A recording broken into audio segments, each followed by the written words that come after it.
Joker Folie Deux continues the story of mad, murderous Arthur Fleck, and although response has been underwhelming, the film contains plenty of Easter eggs and hidden references for fans of the genre and of films in general to ferret out.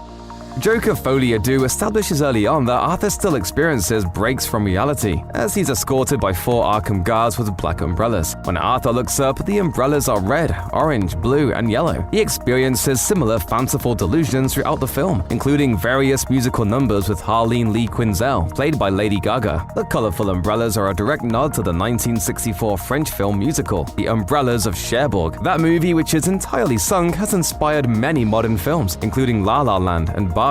Now Joker 2 can be added to that list, and it's not just about the umbrellas. The Umbrellas of Cherbourg is a tale of first love, but the lovers are torn apart by circumstance as the man is drafted into the Algerian War. Joker 2 is also a love story. Arthur falls for Lee, but their relationship deteriorates, not from war, but from Arthur's admission that he killed Robert De Niro's Murray Franklin, not the Joker, who never actually existed.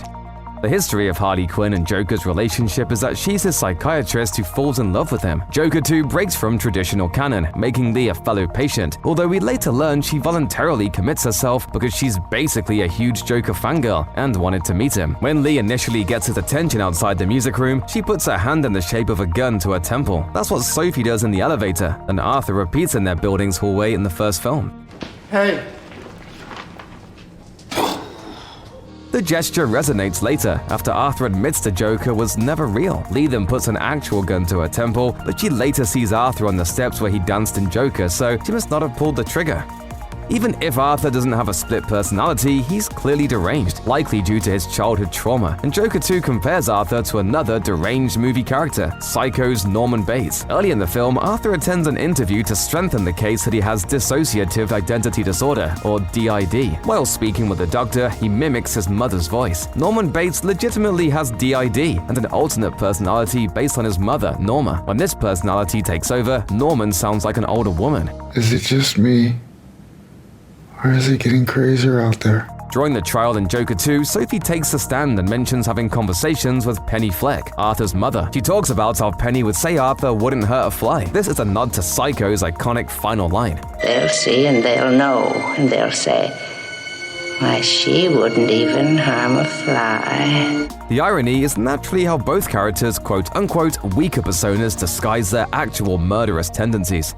One of the more delightful aspects of Joker Folie Deux is how it opens with a Looney Tunes-style short. In it, Arthur enters to host a late-night talk show, but his literal shadow has other ideas, tossing him aside and taking his place. The cartoon plays into the film's central idea that there could be 2 personalities within Arthur Fleck, Arthur himself and the persona of the Joker. Arthur's shadow, his Joker identity, is by far the more charismatic of the 2, causing Arthur to have to push back against it. It's also interesting to consider the name of the short, Me and My Shadow. This is the name of a 1927 song co-written by Al Jolson that's been covered by everyone from Frank Sinatra and Sammy Davis Jr. to Judy Garland. Given the many musical influences of Joker 2, it seems appropriate for the opening cartoon to have some musical allusions. However, the idea of a shadow could have a different connotation. While Batman doesn't show up in the film, the shadow could refer to him, considering how an early inspiration for the character was the pulp hero, the Shadow. The Shadow! Batman overtook the character in terms of popularity, but he may not have existed in the first place if it wasn't for the Shadow paving the way. References to Looney Tunes appear throughout Joker Folie Deux, not just in the opening sequence. During his trial, Arthur has a line that's a nod to Porky Pig's famous catchphrase. That's all, folks. And there are a couple of scenes where the Arkham inmates are watching Pepé Le Pew cartoons on TV. Pepe was cut from Space Jam: A New Legacy for being problematic, but his inclusion in Joker 2 makes a great deal of sense. Permit me to introduce you myself. I am Pepé Le Pew, your lover! Pepé Le Pew's whole deal is that he's constantly pursuing true love, even though everyone runs away from him because he smells like the skunk he is. His behavior borders on stalking and worse. Arthur Fleck is also desperate for love, and when Lee shows him genuine affection, he falls madly in love with her, invoking romantic musical sequences and even a wedding. I want to see the real you.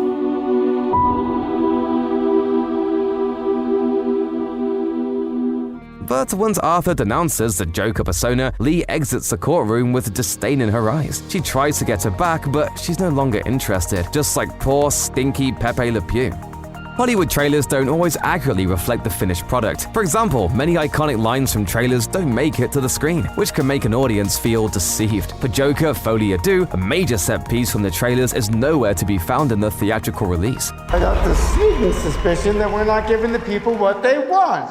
One of the most iconic moments from 2019's Joker is Arthur's dance down the staircase, and the Joker 2 trailers include a scene where Arthur in full Joker regalia and Lee in a blue dress dance down the courthouse steps while onlookers line both sides. It seems as though this would be part of a fantastical musical sequence, but it appears to have been left on the cutting room floor, which has led many on social media to demand Warner Brothers to release the Gaga cut. On X, one user posted several Lady Gaga stills that don't appear in the movie, writing, "Joker, Folie, Deux would have been a 10 out of 10 had these scenes been kept. Lee has less of a presence in the film than one expects from the promotional materials, which essentially put her character on equal footing with Arthur. More was clearly filmed with her that didn't survive the edit, and hopefully we'll get to see those scenes in a future release."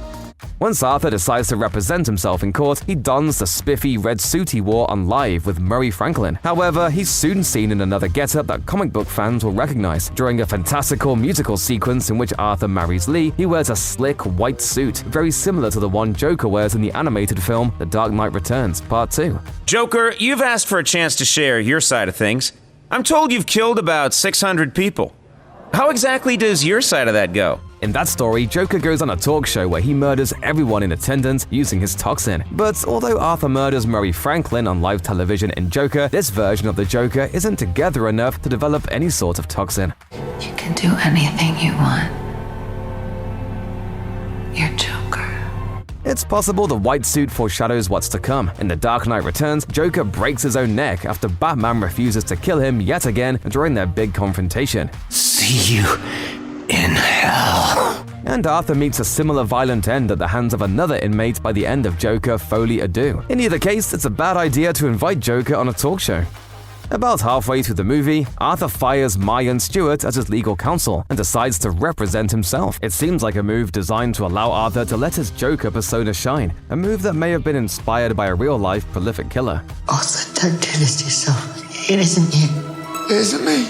So you don't think this is me? Ted Bundy also represented himself in court because he believed his counsel wasn't able to mount a good enough defense. Of course, Bundy's move didn't work. He was still found guilty, given multiple death sentences, and executed. Joker, Folie, Deux draws several parallels between Arthur and Bundy. A big deal is made early in the film about the fact that Arthur's trial will be the first ever to be televised. In real life, Ted Bundy's trial was the first to be televised nationally. Whereas Bundy serves as a primary serial killer inspiration for Joker, Folie, Deux, the first Joker took more inspiration from John Wayne Gacy. Joker's makeup seems inspired by the makeup Gacy would wear as a party clown. Additionally, the comedy club where Arthur performs in that film is called Pogo's, and the name Gacy went by as an entertainer was Pogo the Clown.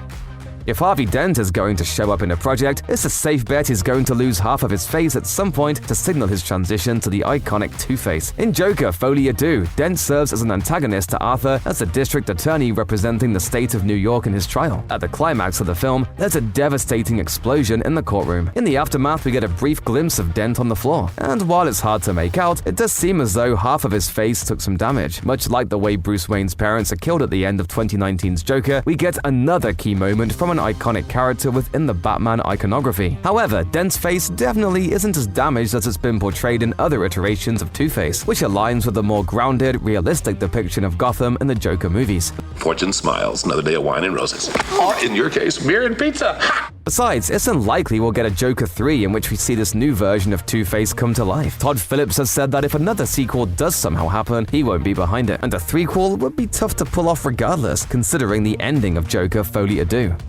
Joker 2 ends with Arthur being told he has a visitor, but we'll never know who it is. As he heads to the visiting room, Arthur's stopped in the walkway by another Arkham inmate, who tells him a joke about a psychopath meeting a clown in a bar. The joke concludes with the man shanking Arthur repeatedly in the stomach, and the movie ends with Arthur dying on the floor. While he dies in the foreground, we can make out the other nameless man laughing maniacally in the background, as he takes his shiv and carves a smile into his own face, similar to the scars Heath Ledger's Joker wore in The Dark Knight. So Joker 2 ends with Arthur's death, seemingly closing the book on the Joker, or at least one iteration. His killer appears destined to become the more comic book accurate interpretation of the villain, which is actually something Todd Phillips has hinted about ever since the first Joker movie came out. When speaking about that film's ending to the Los Angeles Times, Phillips explained, "Maybe Joaquin's character inspired the Joker. You don't really know. His last line in the movie is, 'You wouldn't get it.' The ending is similar to that of The Killing Joke from Alan Moore and Brian Bolland. That story ends with Joker telling Batman a joke, and it's long been a fan theory that Batman kills Joker afterward as they both laugh. There's little ambiguity for the ending of Joker Folie Deux, and it definitely makes the prospect of Joker 3 all the more unlikely, unless we're now going to follow the new guy.